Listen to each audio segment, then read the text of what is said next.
സിനിമയിൽ തുടരാൻ ലഹരിയുടെ കണ്ണികളായവർ യോഗ്യരാണോ? വിവിധയിടങ്ങളിൽ നിന്ന് നമ്മുടെ റിപ്പോർട്ടർമാർ എല്ലാ കേസുകളുടെയും വിശദാംശങ്ങളുമായി ചേരുകയാണ്. S Sharan, Lebi Sajeendran, Sarath S S, R Roshival, Shyam Devaraj എന്നിവർ വിശദമായ വിവരങ്ങളുമായി ചേരുന്നു.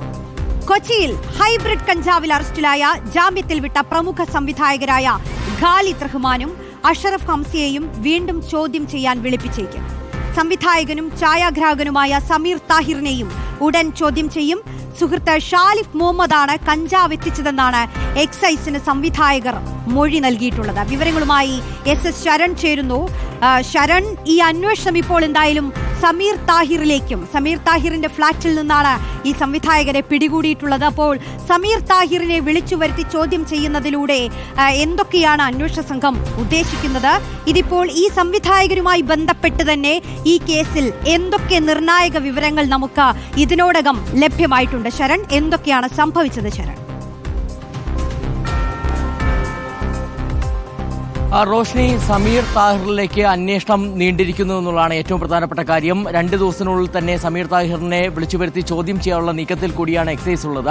അതിന് പ്രധാനപ്പെട്ട കാരണമെന്ന് പറയുന്നത് ഇന്ന് പുലർച്ചെയാണ് ഈ 2 പ്രമുഖരായ സംവിധായകരെ ഒപ്പം ഇവരുടെ സുഹൃത്തിനെയും എക്സൈസ് സംഘം കസ്റ്റഡിയിലെടുക്കുന്നത്. അത് കസ്റ്റഡിയിലെടുത്തിരിക്കുന്നത് ഈ സമീർ താഹിറിന്റെ ഉടമസ്ഥതയിലുള്ള ഫ്ളാറ്റിൽ നിന്നാണ്. അപ്പോൾ ആ ഫ്ളാറ്റിൽ ലഹരി ഉപയോഗം നടന്നു. അതായത് ഹൈബ്രിഡ് കഞ്ചാവാണ് പിടിച്ചെടുത്തിരിക്കുന്നത്. 1.6 ഗ്രാമിന്റെ ഹൈബ്രിഡ് കഞ്ചാവാണ് പിടിച്ചെടുത്തിരിക്കുന്നത്. അപ്പോൾ ആ ഫ്ളാറ്റിൽ നിന്ന് പിടിച്ചെടുത്ത സാഹചര്യത്തിൽ ഈ സമീർ താഹിറിന്റെ അറിവോട് കൂടിയാണോ അവിടെ ലഹരി ഉപയോഗത്തിനുള്ള നീക്കങ്ങൾ നടന്നത് എന്നുള്ളതാണ് പ്രധാനമായും എക്സൈസിന് അറിയേണ്ടത്. ഇതിനോടൊപ്പം തന്നെ കഴിഞ്ഞ കുറേ നാളുകളായിട്ട് ഈ സിനിമാ മേഖലയിലെ പല ആളുകളും ആ ഫ്ളാറ്റിലേക്ക് എത്തിയിരുന്നു, ആ മുറിയിലേക്ക് എത്തിയിരുന്നു. അതിനുശേഷം കഞ്ചാവ് ഉപയോഗിച്ചിരുന്നു എന്നുള്ള വിവരം കൂടിയാണ് എക്സൈസിന് ലഭിച്ചിരിക്കുന്നത്. അതെല്ലാം തന്നെ സമീർ താഹിറിന്റെ അറിവോട് കൂടിയാണെന്നുള്ളൊരു നിഗമനത്തിലേക്കാണ് എക്സൈസ് എത്തിച്ചേർന്നിരിക്കുന്നത്. അതിന്റെ അടിസ്ഥാനത്തിൽ കൂടിയാണ് ഇപ്പോൾ സമീർ താഹിറിന് നോട്ടീസ് നൽകാനുള്ള നീക്കത്തിലേക്ക് എക്സൈസ് പോകുന്നത്. മറ്റൊരു പ്രധാനപ്പെട്ട കാര്യം എന്ന് പറയുന്നത് നേരത്തെ ഈ ഷാനിഫിനെ, അതായത് ഈ പ്രമുഖ സംവിധായകരുടെ സുഹൃത്താണ് ഷാനിഫിനെ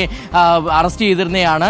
അങ്ങനെ അറസ്റ്റ് ചെയ്ത് ചോദ്യം ചെയ്യുന്നത്, അറസ്റ്റിന് മുമ്പായി ചോദ്യം ചെയ്യുമ്പോൾ തന്നെ എക്സൈസിനോട് ഇയാൾ പറഞ്ഞിരുന്നത് തന്റെ ഒരു സുഹൃത്ത് മുഖേന ഇടനിലക്കാരനാണ് തനിക്ക് ഇത്തരത്തിൽ ഹൈബ്രിഡ് കഞ്ചാവ് എത്തിച്ച് നൽകിയെന്നുള്ളതായിരുന്നു. അതായത് ഈ സംവിധായകർ ആവശ്യപ്പെടുന്നുണ്ടായിരുന്നു കഞ്ചാവിനെ കുറിച്ച്. അപ്പോൾ സ്വാഭാവികമായിട്ടും തന്റെ ഒരു സുഹൃത്തിനോട് ബന്ധപ്പെടുന്നു, സുഹൃത്ത് വഴി ഇത് ഒപ്പിക്കുകയാണ് ചെയ്തിരിക്കുന്നത്. അതായത് ഇടനിലക്കാരനാണ് തനിക്ക് നേരിട്ട് കൊണ്ടുവന്നതെന്നുള്ളതാണ്. അപ്പോൾ അങ്ങനെയാണ് ഈ ഷാരിഫിന്റെ സുഹൃത്തിനെയും ഒപ്പം ഇടനിലക്കാരനെയും കേന്ദ്രീകരിച്ചുള്ള അന്വേഷണത്തിലേക്കും ഇപ്പോൾ എക്സൈസ് സംഘം നീങ്ങിയിരിക്കുന്നത്. പ്രധാനമായും 2 പേരെയും വൈകാതെ തന്നെ കസ്റ്റഡിയിലെടുത്ത് ചോദ്യം ചെയ്യുമെന്നുള്ളതാണ് എക്സൈസ് അറിയിക്കുന്നത്. അങ്ങനെ ചോദ്യം ചെയ്യുമ്പോൾ ഇതിനു മുൻപ് ഏതെങ്കിലുമൊക്കെ സിനിമാ മേഖലയിൽ ആർക്കെങ്കിലുമൊക്കെ കഞ്ചാവ് കൊടുത്തിട്ടുണ്ടെങ്കിൽ അതിൽ നിർണായകമായിട്ടുള്ള വിവരങ്ങൾ ലഭ്യമാകുമെന്നൊരു പ്രതീക്ഷയിൽ കൂടിയാണ് എക്സൈസ് ഉള്ളത്. എന്തായാലും എക്സൈസിനെ സംബന്ധിച്ച് ഇനി ഈ കഞ്ചാവിന്റെ സോഴ്സിലേക്ക് എത്തേണ്ടതുള്ളതാണ്. അത് ഇടനിലക്കാരൻ വഴി സോഴ്സിലേക്ക് എത്താൻ കഴിയുമെന്നൊരു പ്രതീക്ഷയിലാണ് എക്സൈസ് ഉള്ളത്. അങ്ങനെ സോഴ്സിലേക്ക് എത്തിക്കഴിഞ്ഞാൽ ഈ സംഘം തന്നെ പ്രവർത്തിക്കുന്നുണ്ടോ, അതായത് സിനിമാ മേഖലയിലേക്ക് ഇത്തരത്തിൽ നിരന്തരം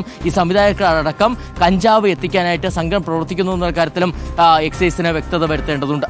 ശരൺ, ഇന്ന് ഇവർ ഈ പിടിയിലായതിന് പിന്നാലെ തന്നെ അന്വേഷണ സംഘത്തോട് നേരിട്ട് സംസാരിച്ചതാണ്, അവരിൽ നിന്ന് നേരിട്ട് തന്നെ വിവരങ്ങൾ ശേഖരിച്ചതാണ്. ശരൺ, നമുക്കറിയാമല്ലോ ഈ തമാശ, അനുരാഗ കരിക്കിൻ വെള്ളം, സുലൈഖ മൻസിൽ, ഈ പറയുന്ന ഈ സംവിധായകർ സംവിധാനം ചെയ്ത സിനിമകളൊക്കെ, തല്ലുമാലയൊക്കെ നമ്മൾ തിയേറ്ററിൽ പോയി കണ്ട് കൈയടിച്ച സിനിമകളാണ്.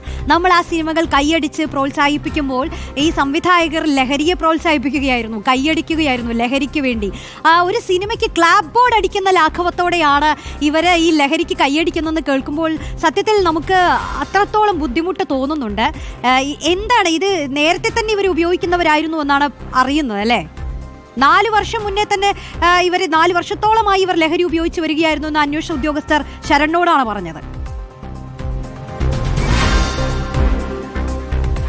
റോഷ്നി, ഇന്ന് പുലർച്ചെ 2 മണിയോട് കൂടിയാണ് ഇത് സംബന്ധിച്ചുള്ള നിർണായക വിവരം നമുക്ക് ലഭ്യമായിരിക്കുന്നത്. നമുക്ക് പ്രധാനമായിട്ടും കിട്ടിയ വിവരം എന്ന് പറയുന്നത് ഒരു ഫ്ളാറ്റിൽ ഇത്തരത്തിൽ 2 പ്രമുഖ സംവിധായകർ പിടിയിലായിട്ടുണ്ടെന്നുള്ളതാണ്. അവർക്കൊപ്പം തന്നെ ഒരു സുഹൃത്തുണ്ടെന്നുള്ളതാണ്. അതിന്റെ അടിസ്ഥാനത്തിലാണ് നമ്മൾ ആ ഫ്ളാറ്റിന്റെ പരിസരത്തേക്ക് പോകുന്നത്. അതിന് പിന്നാലെയാണ് ഈ 2 പേരാണെന്നുള്ളത് നമുക്ക് സ്ഥിരീകരിക്കാൻ കഴിയുകയും പിന്നീട് നമ്മൾ വാർത്ത നൽകുകയും ചെയ്തിരുന്നത്. അപ്പോൾ തന്നെ എക്സൈസ് ഉദ്യോഗസ്ഥരുമായി സംസാരിച്ചപ്പോൾ എക്സൈസ് ഉദ്യോഗസ്ഥർ പറയുന്നത് ഈ 2 പേരും കഴിഞ്ഞ കുറേ കാലമായിട്ട്, അതായത് ഏകദേശം ഒരു 4 വർഷത്തോളമായിട്ട് ഈ ഹൈബ്രിഡ് കഞ്ചാവ് ഉപയോഗിക്കുന്നതാണെന്നുള്ളത് മൊഴിയായി നൽകിയിട്ടുണ്ടെന്നുള്ളതാണ്. അപ്പോൾ അത് പല തവണയായിട്ട് ഇവർ ആ ഫ്ളാറ്റിലേക്ക് എത്തുന്ന സാഹചര്യമുണ്ടായിരുന്നു. ഇവർ മാത്രമല്ല, സിനിമാ മേഖലയിലെ മറ്റ് പലരും അവിടേക്ക് എത്തിയിട്ടുണ്ടായിരുന്നു. അങ്ങനെ ഈ ഹൈബ്രിഡ് കഞ്ചാവിൻ്റെ ഒരു ഹബ്ബായിരുന്നു ഈ ഫ്ളാറ്റ് എന്നുള്ള വലിയ സംശയം കൂടിയാണ് എക്സൈസിനുള്ളത്. ഇവർ തന്നെ അത് അഡ്മിറ്റ് ചെയ്തിട്ടുണ്ട്. ഞങ്ങൾ കഞ്ചാവ് ഉപയോഗിക്കുന്നവരാണ്, ഹൈബ്രിഡ് കഞ്ചാവ് തന്നെ ഉപയോഗിക്കുന്നവരാണ് എന്നുള്ളത് അഡ്മിറ്റ് ചെയ്തിട്ടുണ്ട്.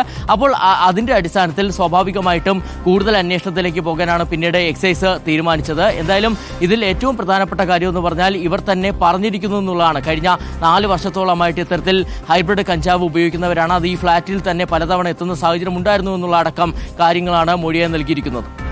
ഓക്കെ, എന്തായാലും ശരൺ, ഇതിൽ അന്വേഷണം നീളുമ്പോൾ എന്തൊക്കെ സംഭവിക്കുമെന്നുള്ളതാണ് അറിയാനുള്ളത്. പ്രത്യേകിച്ചും സമീർ താഹിറിനെ ചോദ്യം ചെയ്യുന്നതിലൂടെ എന്തൊക്കെ വിവരങ്ങൾ പുറത്തുവരും? ഈ ഫ്ളാറ്റ് പലർക്കായി ലഹരി ഉപയോഗിക്കാൻ കൊടുക്കാറുണ്ടോ? ലഹരി ഉപയോഗം ആ ഫ്ളാറ്റിൽ സ്ഥിരമാണോ എന്നുള്ളതൊക്കെ ചോദ്യങ്ങളാണ്. ആ ചോദ്യങ്ങൾക്കെല്ലാം മറുപടി കിട്ടുക എന്നുള്ളതാണ് ഏറ്റവും പ്രധാനം. SS ശരണാണ് മണിക്കൂറുകളായി ഈ കേസിന്റെ അപ്ഡേറ്റുകൾ പ്രേക്ഷകർക്ക് മുന്നിൽ എത്തിക്കുന്ന. ശരൺ വിശദീകരിക്കുകയായിരുന്നു.